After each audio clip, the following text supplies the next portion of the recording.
और हृदय से बहुत बहुत धन्यवाद देता हूं और उनको शुभकामनाएं भी देता हूं और उनसे अनुरोध करता हूं कि हमारे बीच में जब भी कभी आप दिल्ली आएंगे तो पहले 15 दिन पहले हमें एजेंडा भेज दीजिए। बाद में आपके अधिकारियों के साथ मेरे ऑफिस से संपर्क करके उस दिन मीटिंग के लिए आइए। आपके जो भी समस्या है, प्रश्न है, उसको सुलझाने की हम पूरी कोशिश करेंगे। जो इम्पोर्टेंट बात है कि जो फाइनेंस मिनिस्टर ने हमको 1600 करोड़ रुपए सीआरएफ फंड में बढ़ाकर दिए हैं और रेलवे ओवरब्रिज और अंडरब्रिज बनाने के लिए। तो जैसे सीआरएफ का पैसा आपके हिस्से में आता है उसी प्रकार से हमने उसको भी डिस्ट्रीब्यूशन किया है। और ये जो इसकी विशेषता ये है कि नेशनल हाईवे पर जो आरओबी और आरओबी बन रहे हैं उसमें पूरा खर्चा हमारी मिनिस्ट्री या एनएचआई करती है, एनएचआईडीसीएल करती है, क्योंकि हमारी जिम्मेदारी है। पर उसके अलावा जो स्टेट के रोड होते हैं, डिस्ट्रिक्ट के रोड होते हैं, शहर के अंदर के आरओबी होते हैं, इसके ऊपर हम पैसा नहीं खर्चा कर सकते। ये स्कीम में हमने सीआरएफ में इसकी व्यवस्था की है। तो एक बार आप ये भी संकल्प करें कि आपके राज्य को रेलवे के जो गेट्स है उसके मुक्त करेंगे, क्योंकि जनता को इसमें बहुत तकलीफ होती है। तो मेरी आपसे अनुरोध है कि ये प्रपोजल्स आप भेजिए। एक बात अच्छा सुझाव गोवा के मंत्री जी ने दिया है कि रेलवे का जो लैंड एक्विजिशन एक्ट है उसका उपयोग करके ये आरओबी और आरओबी के लिए जो लैंड एक्वायर करनी है वो अगर करना आसान होगा तो मैं भी ये वेरीफाई कर लूंगा कि ये हो सकता है या नहीं। दूसरी बात, उन्होंने बहुत अच्छा सुझाव दिया है। उन्होंने एक ऐप बनाया है और ऐप बनाने के बाद जहां भी कोई गड्ढा होगा तो ऐप पर इंफॉर्मेशन आएगी, तो 70 घंटे के अंदर वो गड्ढा बुझाया जाएगा। तो मुझे लगता है ये बहुत अच्छी बात है कि अकाउंटेबिलिटी के लिए कि भाई इसी प्रकार से अपने अपने स्टेट में ये जेट पैचर मशीन से उसमें भी काफी संशोधन हुआ है। हमारे यहाँ सेंट्रल रिसर्च रोड ऑर्गेनाइजेशन के साइंटिस्ट भी आए हुए हैं और उन्होंने भी इसके बारे में नए नए ऐसी इंस्ट्रूमेंट बनाए हैं कि हम गड्ढों को बुझा सकते हैं जो 3-4 साल, 2-3 साल कुछ नहीं होगा। तो उससे भी हम लोगों की तकलीफ कम कर सकते हैं। तो टेक्नोलॉजी का उपयोग करके इस प्रकार का ऐप खोलना और जनता के लिए उसकी मदद करना, ये बहुत अच्छी बात है। जो एक बात मैं फिर से आपको दोहराऊंगा, मैं बहुत दुखी हूं और संवेदनशील भी हूं कि मेरा भी एक बहुत बड़ा एक्सीडेंट हुआ था और मेरा पैर 4 जगह टूट चुका था और वो राष्ट्रीय महामार्ग पर ही था जब मैं राष्ट्रीय महामार्ग का मंत्री नहीं था। वो इसलिए मेरा एक्सीडेंट हुआ था कि राष्ट्रीय महामार्ग पर जो पेड़ थे वो एनएचआई ने, राष्ट्रीय महामार्ग वालों ने परमिशन मांगी थी कलेक्टर को कि पेड़ को रास्ते में आता है निकालने की परमिशन दो। उन्होंने परमिशन न देने के कारण मैं महाराष्ट्र में लीडर ऑफ ओपोजिशन था। वेल डिसिप्लिन में पुलिस की पायलट की गाड़ी, मेरी red light car, siren, 5-6 police की कार, गवर्नमेंट की कार, पूरा कैनवा था और मेरे ड्राइवर को कैटरैक्ट निकला और पूरी तरह मैं वो एक पेड़ पर गया। पूरी एम्बेसडर कार, एक ट्रक खड़ी थी वो झाड़ बचाने में और उसके अंदर चली गई। तो जो नीचे में जो टायर था जो ट्रक में लगा था उसके कारण मैं बच गया, पूरी गाड़ी ये हो गई। तो एक तो ये एक्सीडेंट की बात जो है इसमें अभी तक हमें भी और आप सबको मिलकर इसके बारे में सफलता जैसी मिलनी चाहिए वो नहीं मिली है। और ये हर साल 5 लाख एक्सीडेंट हो रहे, 1.5 लाख मौतें हो रही है और कम से कम 3 लाख लोगों के हाथ पैर टूट जा रहे हैं और करीब 3% जीडीपी के ग्रोथ में हमारा नुकसान होता है। तो मेरा आपसे अनुरोध है कि इसको सीरियस ले लो। इसमें पहला काम हमने ये किया है कि हमने पार्लियामेंट मेंबर के अध्यक्षता में हमने एक एक्सीडेंट निवारण समिति अपॉइंट की है और जिले में और शहर में जितने एक्सीडेंट्स होते हो ब्लैक स्पॉट्स को आइडेंटिफाई करना और उसको इम्प्रूव करना। मैं सभी ट्रांसपोर्ट और पीडब्ल्यू मिनिस्टर को आह्वान करता हूं कि आपके राज्य के हर जिले में, शहर में जहां जहां एक्सीडेंट होते हैं उनको आप मेहरबानी करके संभव हुआ तो विजिट करिए, नहीं हुआ तो उसका रिव्यू करिए महीने में और उसको रेक्टिफाई करने की उपाय योजना करिए। देखिए, मैं कैसा काम होता है इसका एक अनुभव बता रहा हूं। ये पुणे से बेंगलोर रास्ता है, कोल्हापुर से आता है। ये कर्नाटक वालों को पता है ये रास्ता। वहां एक जयसिंहपुर गांव लगता है, और जयसिंहपुर गांव में एक कर थी। और मैं महाराष्ट्र में जब मंत्री था तो एक्सीडेंट को मराठी में अपघात कहते हैं, तो अपघात निवारण समिति करके मैंने कमेटी अपॉइंट की, और उस कमेटी में हमारे पीडब्ल्यूडी सेक्रेटरी मिस्टर तांबे थे, बहुत अच्छे अधिकारी थे, वो अध्यक्ष थे। आरटीओ, पुलिस अधिकारी, ट्रांसपोर्ट के लोग, ऐसी कमेटी पूरे महाराष्ट्र में घूमती थी। उन्होंने 2500 ब्लैक स्पॉट आइडेंटिफाई किए। मुझे बताते हुए दुख हो रहा है, मैं मंत्री था, जो मेरी जिम्मेदारी थी, ये कोल्हापुर के नजदीक जयसिंहपुर बाईपास पर 150 लोग मरे, 150 लोग। पर ना मुझे पता था, ना पीडब्ल्यूडी ने कोई कॉग्निजेंस लिया, ना कोई इंजीनियर ने कॉग्निजेंस लिया। एक छोटी सी कर थी, लोग मरते थे पर कोई कार्रवाई नहीं हुई। जब यह समिति ने आइडेंटिफाई करके मुझे कहा कि ये कर्व ऐसी है, 150 लोग मरे हैं और इसको सुधारने के लिए 10 करोड़ रुपए लगे, तुरंत हमने कार्रवाई की और कर्व सुधारी। उसके बाद एक भी एक्सीडेंट नहीं हुआ। 150 लोग मरने तक क्या हम राह देखेंगे? क्या हम संवेदनशील नहीं है क्या? मैंने थोड़ा सा नाराज होकर परसों कुछ एक मीटिंग में कहा था कि आपके घर का कोई आदमी जब तक इसकी मृत्यु नहीं होती तब तक आप सीरियस नहीं होंगे क्या? अब जो लोग 1.5 लाख लोग मर रहे हैं, उसमें 18 से 34 वयोगट के 60% लोग हैं। मुझे दुख होता है आपको बताने में, कोई आईआईटी का इंजीनियर है, कोई इलेक्ट्रिकल इंजीनियर, कोई लड़की डॉक्टर है, 2 व्हीलर में जाके उनका एक्सीडेंट हुआ है। तो मैं आपसे अनुरोध करूंगा कि ये जो एक्सीडेंट्स के है, इसमें रोड इंजीनियरिंग एक समस्या है। जो डीपीआर स्टेट लेवल पर, सेंट्रल लेवल पर बनाए जाते हैं, वो ठीक नहीं है। दूसरा, माइंड सेटअप हमारे अधिकारियों का ऐसा है कि खर्चा लगता है। कभी कभी बहुत सी छोटी मोटी भी गलतियां एक्सीडेंट के लिए कारण होती है, और इसलिए मैं 7 साल से देख रहा हूं, रोज हर साल में नए नए ब्लैक स्पॉट आते हैं। क्योंकि मैं ये मानता हूं कि इसमें जितना गंभीरता से सोचकर काम हो रहा है, ये उतना नहीं हो रहा है। तो ये जो पीयूष तिवारी करके जो उन्होंने सेव लाइफ फाउंडेशन है, उनको मैंने कुछ प्रोजेक्ट में भेजा, और उन्होंने इतने माइन्यूट बातें निकाली। खर्चा नहीं लगता ज्यादा, 60-70 लाख में कुछ सुधार हुए, कुछ पेंटिंग हुआ, कुछ बोर्ड लग गए, तो भी लोगों के एक्सीडेंट कम हुए, नहीं के बराबर हुए। तो मेरा आपसे अनुरोध है कि इसका एक्सपर्टाइज है, और 7 साल में मैं केवल हमारी यंत्रणा पर विश्वास रख के चल रहा था, उससे प्रॉपर रिपोर्ट नहीं मिल रहा है।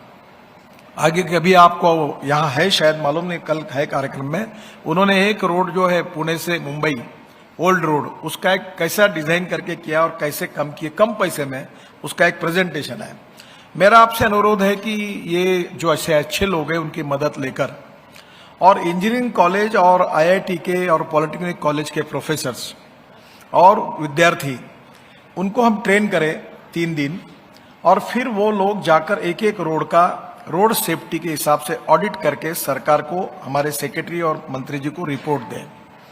रिपोर्ट में वो एकदम कॉस्टली बातें जो होगी, उसमें ये भी हो सकता है कि हम लोग इमीडिएट एक्शन क्या लेना, लॉन्ग टर्म एक्शन क्या लेना, और मिड टर्म एक्शन क्या लेना। छोटी छोटी बातों से भी होगा। जैसे अभी मैं बहुत बार व्यथित होता हूं कि रोड ऐसा है, स्टेट का या एनएचए का हो, अब उसमें इधर से एक आदमी क्रॉस करके घुसता है, दूसरा उसको डैश मारता है, लोग मर रहे हैं।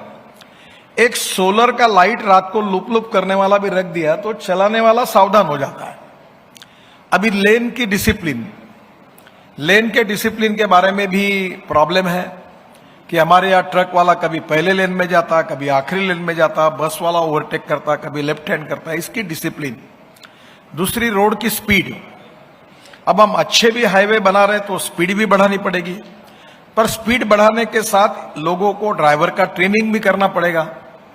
अब बड़े से एनजीओ सामने आए कि वो ड्राइवर का ट्रेनिंग कर रहे हैं, बड़े बड़े ऑफिसर्स रिटायर्ड हुए वो इसमें मदद कर रहे हैं, तो आप ऐसे लोगों को इनिशिएट कर सकते हैं। तो मैं 2-3 बातों के बारे में आपको कहूंगा कि एक तो एक्सीडेंट, ये मंथन में आपके राज्य में, मैंने जानबूझकर ये स्टैटिस्टिक दिया नहीं है, जो आपके राज्य में एक्सीडेंट होते हर साल, उसमें बढ़ोतरी हो रही है। और ये नाम लेकर मैं किसी को दुख पहुंचाना नहीं चाहता। क्या हम इसके लिए जिम्मेदार नहीं है? हम ट्रांसपोर्ट मंत्री हैं, हम इतना काम करने के बाद भी लोग मर रहे हैं, निरपराध लोग मर रहे हैं, उनकी जानें जा रही है। तो मैं आपसे अनुरोध करूंगा कि सबसे ज्यादा इसको प्रायोरिटी दो। दूसरी बात, ये रोड सेफ्टी के हिसाब से ऑडिट करो। और जो 4 बातें हमने कही, रोड इंजीनियरिंग, ये डीपीआर वालों को अभी तो मेरा माइंड बन गया कि अभी इसके बाद आइडेंटिफाई होकर अगर कोई मरता है तो जो आरओ है और पीडी है उसको जिम्मेदार पकड़े, वो जो इंजीनियर है उसको जिम्मेदार पकड़े और उसके ऊपर कार्रवाई करें, उसको नौकरी से सस्पेंड करें। इसका कारण है कि light approach is not good. We should be more sensitive about road accidents.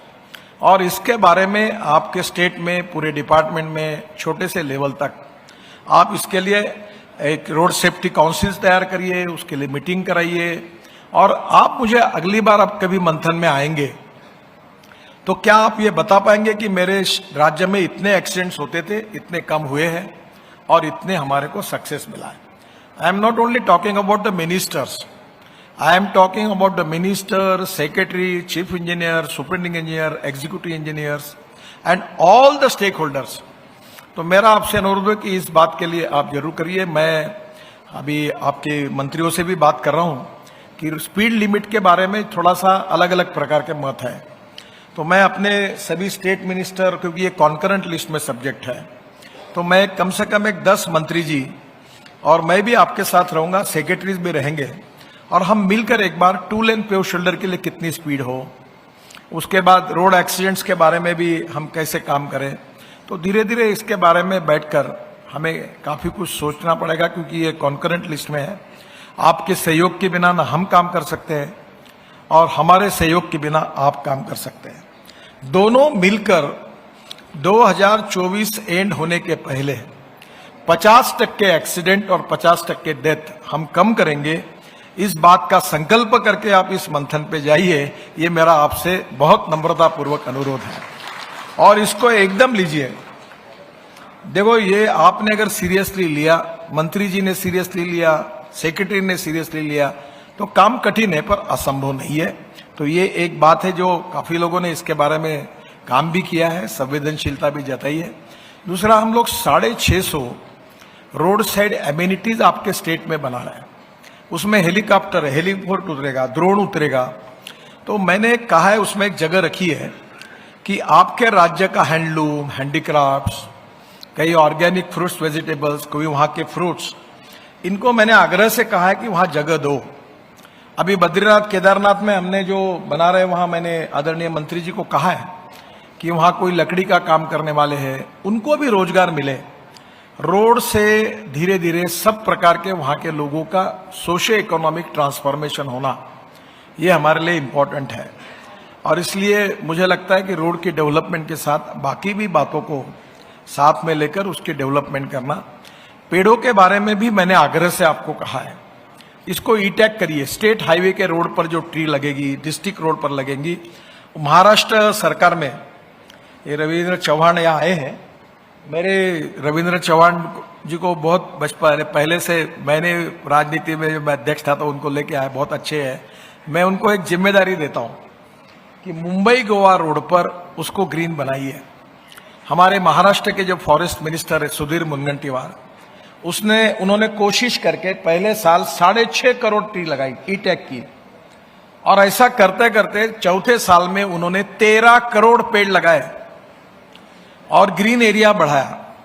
हम 35% देश का पोल्यूशन हम कर रहे हैं, रोड के कारण हो रहा है। तो क्यों नहीं हम ये पेड़ लगाकर ये पोल्यूशन को कम करें। साउंड पोल्यूशन की भी बात है, मैं अपने मंत्रियों की जो कमेटी होगी उसमें हम इस पर विचार करेंगे कि साउंड पोल्यूशन, एयर पोल्यूशन, ये भी हम कम करें। रोड की मेंटेनेंस कॉस्ट में तो मैं मानता हूं कि ऐसी एक दिन आएगा 5-6 साल में कि हमको कोई मेंटेनेंस के लिए राज्यों को पैसे देने की जरूरत नहीं पड़ी। ऐसे हम उसकी लाइफ साइकिल की कॉस्ट को ध्यान में लेकर हम ऐसे रोड बनाएंगे कि उसमें मेंटेनेंस का प्रॉब्लम ही नहीं आएगा। तो मुझे लगता है कि धीरे धीरे बहुत सी बातें एक दूसरे ने बताई, हमने उसका बहुत, सब लोगों ने उसको सुना है। और एक बात यही है कि इसी से आपके राज्य में जाकर थोड़ा सा इसकी ओनरशिप को लेकर और एक टीम के रूप में मंत्री जी, सेक्रेटरी, इंजीनियर्स, अगर हम सब लोग मिलकर तय करेंगे तो मुझे लगता है कि आगे आने वाले मंथन में हम अपने राज्य को अब अगले बार जब बोलेंगे तो हम बोलेंगे कि पिछले साल की तुलना में इस साल में क्या प्रगति हुई, इसका डाटा रखो। Financial audit is very important, but performance audit is more important.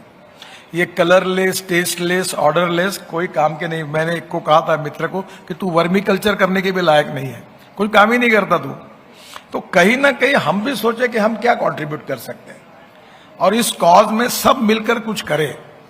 और इसमें अगले बार जब हम आएंगे मंथन में तो हम कहेंगे एक्सीडेंट में कितना कम हुआ ये बताओ भाषण। रोड में आपके पास जो रोड की प्रॉब्लम्स है, ब्लैक स्पॉट्स है, वो कितने इंप्रूव है वो बताओ। आप ये बताओ फ्यूल के पोल्यूशन में आपने कितना काम किया वो बताओ।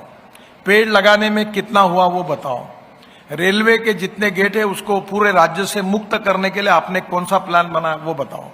धीरे धीरे हम टारगेट तय करेंगे और ये टारगेट तय करेंगे तो ये कठिन है पर असंभव नहीं है, तो निश्चित रूप से इसका फायदा होगा। मैं बहुत बहुत धन्यवाद देता हूँ सभी मंत्रीगण को कि उन्होंने बहुत अच्छे सुझाव दिए हैं।